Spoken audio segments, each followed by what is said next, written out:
Hey, what is up guys? My name is Cameron Gallagher and today we're going to be talking about Davinci Resolve 12 and how we can color grade Blackmagic Pocket Cinema Camera RAW.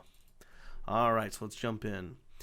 So I'm not going to go over a lot of the basics of Davinci Resolve 12 or do a lot of the basics of actual color grading. This is kind of for more advanced people that understand curves and color wheels and things like that. Granted, it's very simple and it's easy to learn. There's a lot of tutorials out there. I say you should go and check those out and then come back and watch this. So basically, if you don't know how to import quickly, you go to your media browser, you find your media, you drag it all into the media pool, go into your editor. You can either edit in here, you can bring it all into here, export as a proxy, go edit in Premiere Pro or Final Cut Pro, and then bring it on back, which is what I did. So like I said, we're going to skip all that for now and we're going to get into the color grading. So right now, I'm going to show you guys this shot, and I'm going to get rid of these nodes quick so we can go over all of it.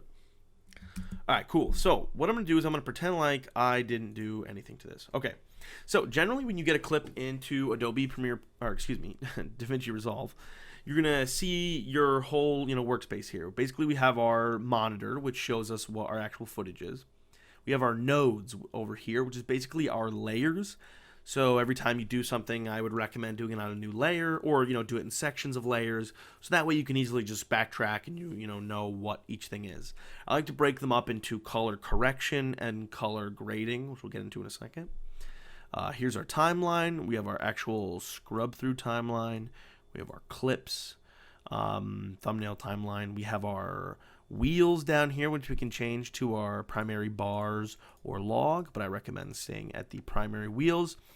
We have our contrast and saturation. Those are key. I didn't know where those were for the longest time.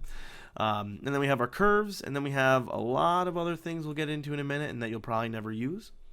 You can also customize your curves right here. We have keyframes, but I like to usually jump over and click this button and get the scopes. And if you click this button all the way to the right, your scopes open up here. So we're going to leave that open up here so we can see those, because this is key when it comes to color grading. All right, so what I'm going to do is basically when you bring it in here, there's already a Rec 709 LUT, in a sense, thrown on your raw footage. Now, if you don't know what that means, basically Rec 709 is a certain color space. It tells the color of raw, okay, this blue be this blue and this red be this red. Problem is, I don't want my grade to look like this. I don't want my color to look like this. I want it to have a little more stylized tone. So what I'm going to do is I'm going to go over here. I'm going to go to this camera. I'm going to click on that and then click Decode using Clip. And then I'm going to change Rec 709 to BMD Film.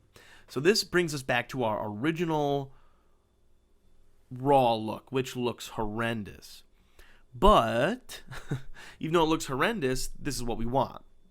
Now down here we do have some camera raw things we can change. Our saturation, things like that. But I'm not going to do it in here because I don't really mess with this too much. I'm going to go back to my wheels. That little guy right there. I'm going to do this all in the primary editor. I want to do this as basic as possible. So what we're going to do is we're going to jump down here. And first I'd like to set our exposure. So as you can see, this is a really flat. Now, if you don't know how to read a waveform, basically, your black values are down here, white values up here, and left to right as it goes left to right in frame. So what I want to do is I want to bring these whites closer to that pure white and bring those blacks a little bit closer to that black. So what I'm going to do is you could use a curve, which generally I like to do, but what we're going to do is we're going to do a little more precise. We're going to go and we're going to reset that quick. We're going to go over here and go to our lift, our gamma, gain, and offset. Now that's basically just a fancy way of saying our shadows, our midtones, our highlights, and our main controls. So basically we're going to mess with our shadows here. So I don't like to drop them totally to black. I don't like to crush them too much, but I do like a very contrasty image. So I'm going to bring them right about there. So as you can see, they're just touching, or if not, just above that 0 line. That way we still have some detail up in his hat here, up in the smaller parts of the hat that are a little bit darker. But then again, they're nice and black too. Right here is pure black. But we're not getting any banding or anything. So we're not going to mess with the midtones. We're going to go to our highlights and we're going to set those values. So some people they want their whites pure white, which is fine. Me personally, I don't always like that look. Technically, if we were to have everything be pure white, like this would be...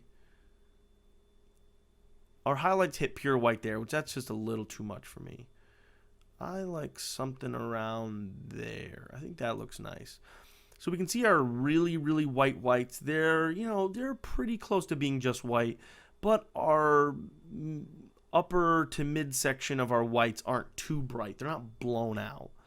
Now, obviously, we can mess with our mids here.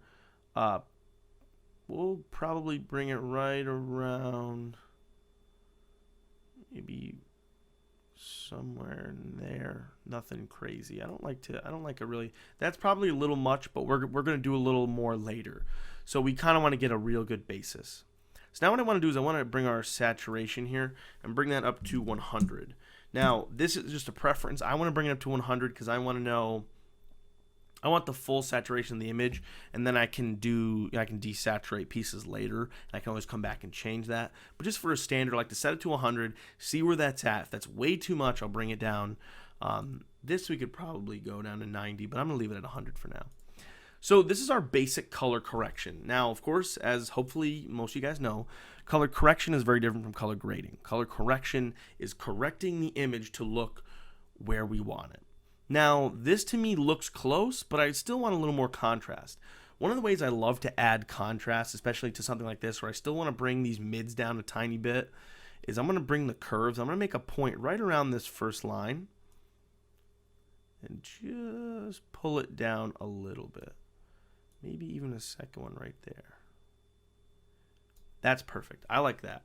So that gives me, I would say, what's the closest image to a fully corrected image. Our blacks are very dark. Our whites are quite white, but they're not blown out. And our midtones are nice in that area, maybe a little under, but again, that's sort of a style thing. That can be whatever you choose. So I love this. This is my color correction. But the thing I noticed is when I did a color grade to this, I didn't like the look I was getting. It seemed a little too red. So I kind of thought to myself, all right, what happened? Well, I realized that the sun was very odd and our white balance was for some reason a little bit off. Maybe not off, but a little too red for my liking.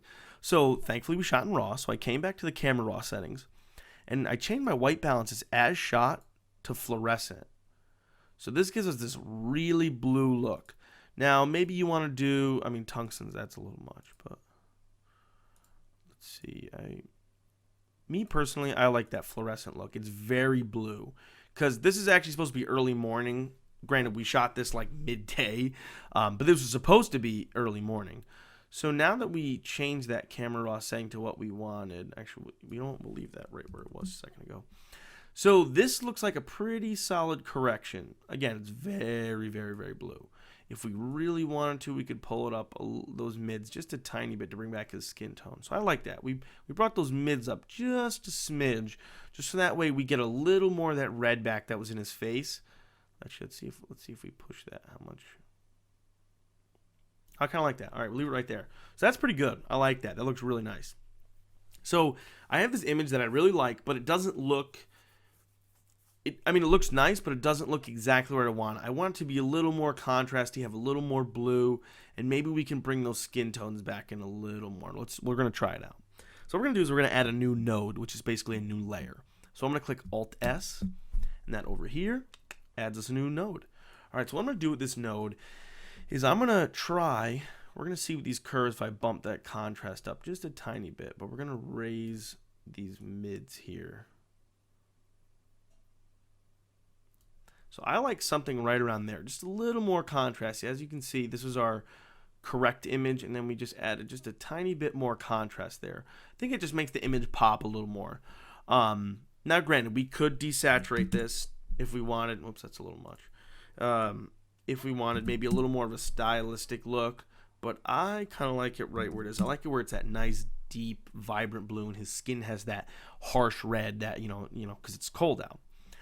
So the other thing I really want to do is I kind of want to bring the blues even bluer in low range, but bring those mids back into his skin. So what we're going to do is I'm going to not touch those mids, actually. What I'm going to do is, so I brought the blue down right here in our shadows a little bit. So as you can see, we get a little more over here. And I like that. But now what I want to do is I really want to bring back that skin tone.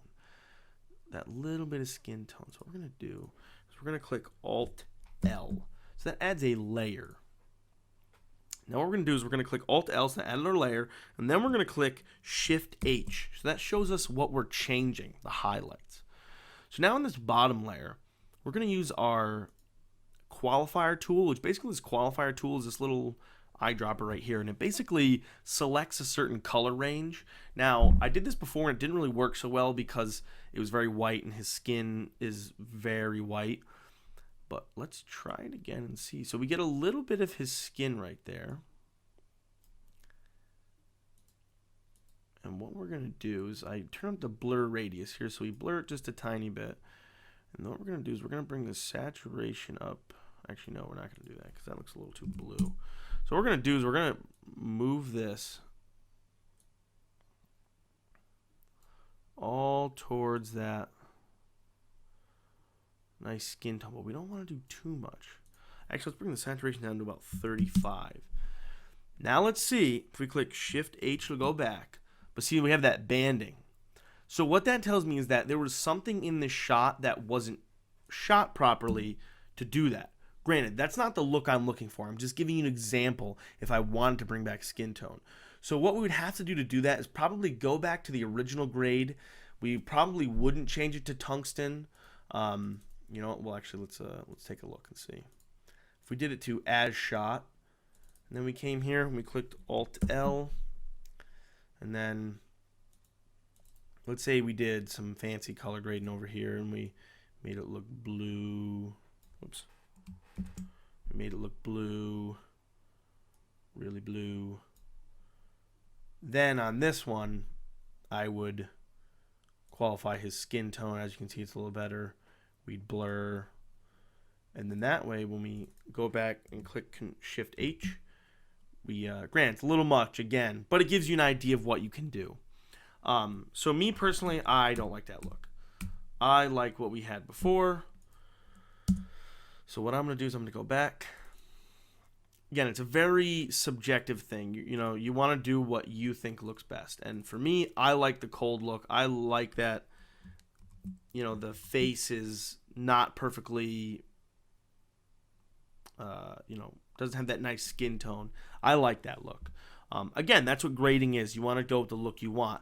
Granted, you know, in our color correction, we see his skin's a little bit nicer. We probably could have pulled the midtones up a little bit. But again, for what we're looking for, I think this is a much better grade.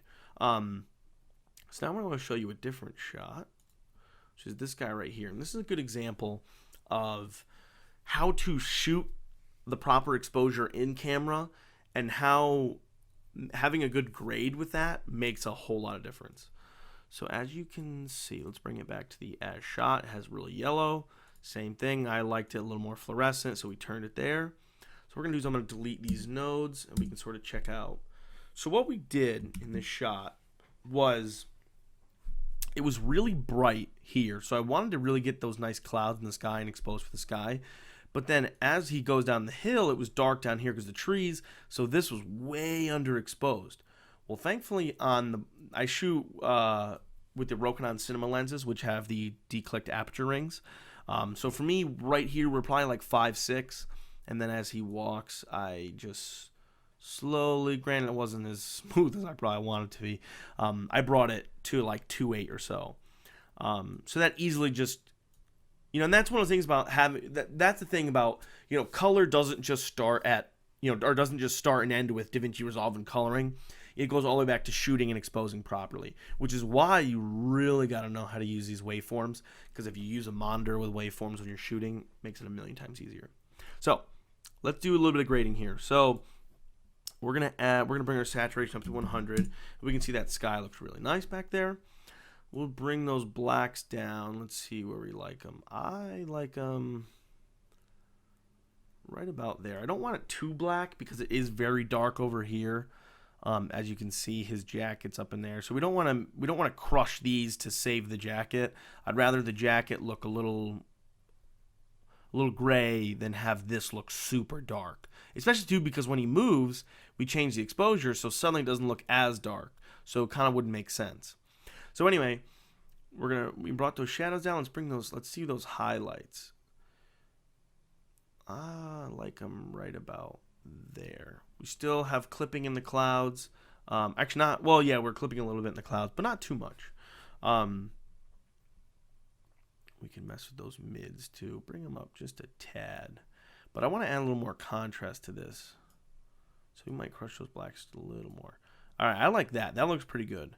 So what we're going to do is we're going to add another node again. Alt-S. And with this, we can push the grade more, which had a little more contrast look. We can add some of that deep blue. Maybe we can pull back. We'll bring that blue down a little bit as well on the gamma. So now we can see we have that blue image. Granted, it doesn't look perfectly to this. That image has a little more contrast than this. So we probably pull it down to like here and then boost the mids a little. Yeah, that looks a little bit closer. Yeah. So one of the other cool parts is, so I have this shot graded the way I want it, but now I have this shot which I graded before, and I don't really like this grade. So how can I easily copy them? The same shot at the same time.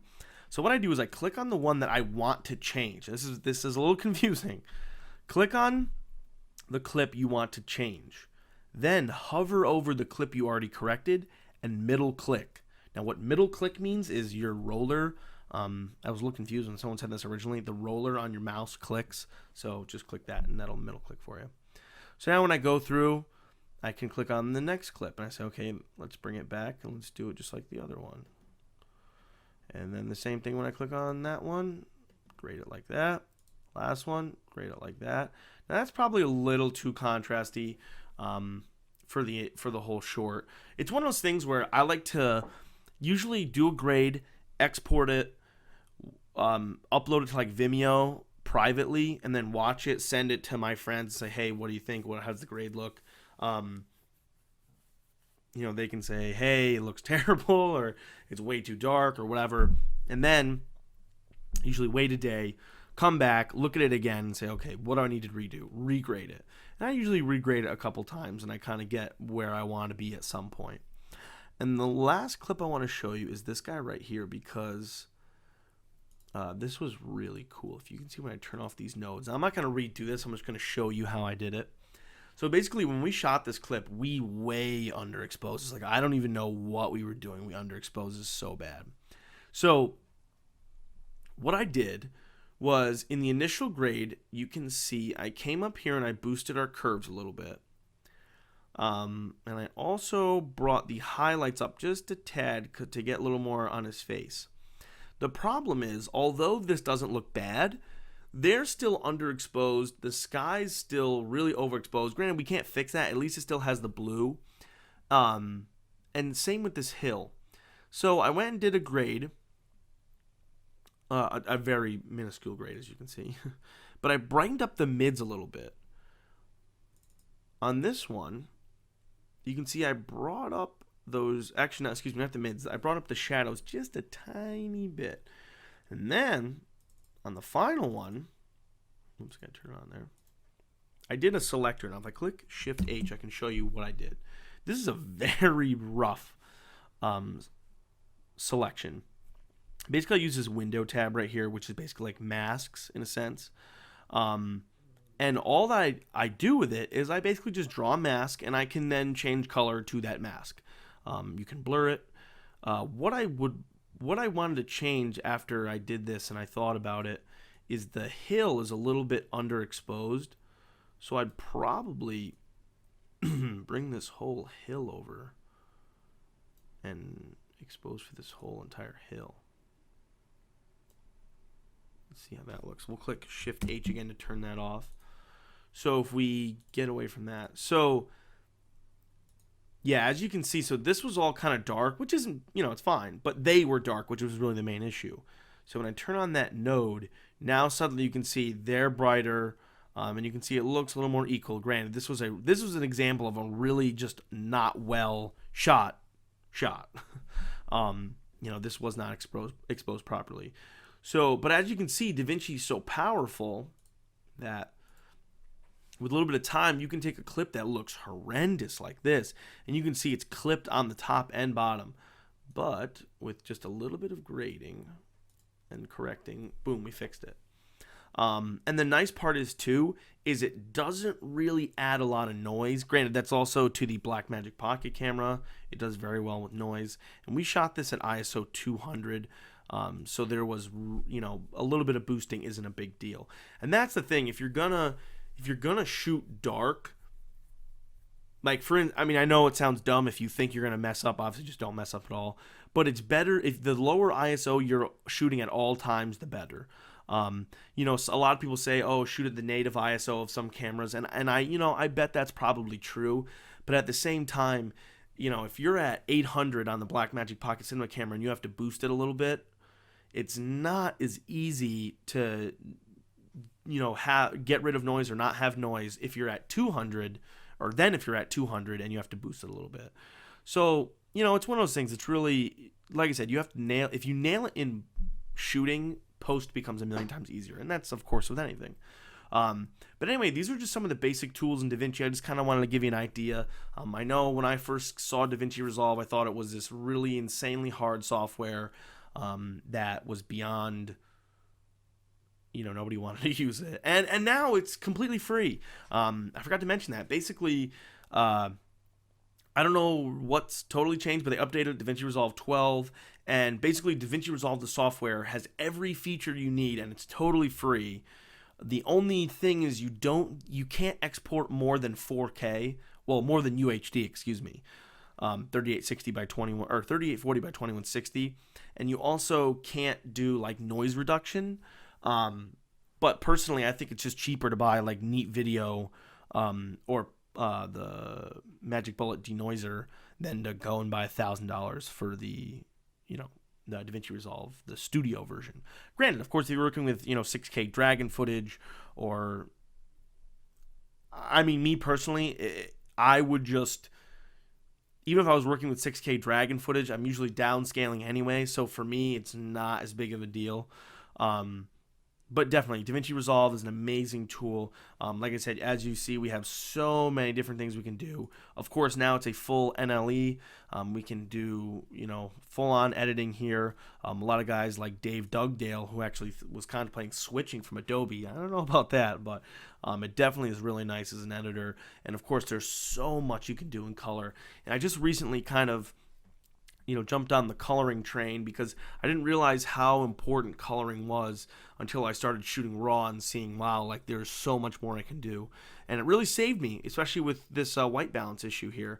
If I would have done it as shot, they all would have looked kind of warm and weird. And so that's one of the things I would recommend. If you can shoot raw, do it. I know there's a lot more time in processing, more file sizes, but realistically, okay, for instance, the Blackmagic takes the Extreme Pro SD cards. Yeah, they're like, they can be up to like $50 a piece, or even more sometimes. But at the same time, I would rather buy 4 SD cards and shoot raw and have that flexibility than shoot ProRes even and have tons more footage. But if I mess up the white balance, it's pretty much done, which I've done. I've messed up the white balance of a wedding one time, and it was really, really hard to make it look normal. And I really couldn't. So that was so that's one of those things where if you shoot raw, it's just much better for you. So anyway, I hope you guys like this tutorial, and I'm going to do a lot more of these tutorials. I finally got a screen recording software, and yeah, I'm going to do a lot more Davinci Resolve tutorials, a lot of Premiere Pro, maybe some Audition, Lightroom, Photoshop, all those different things. I'm going to try to do as many as I can. So just stay tuned, and hope you guys enjoyed, and subscribe. See you later.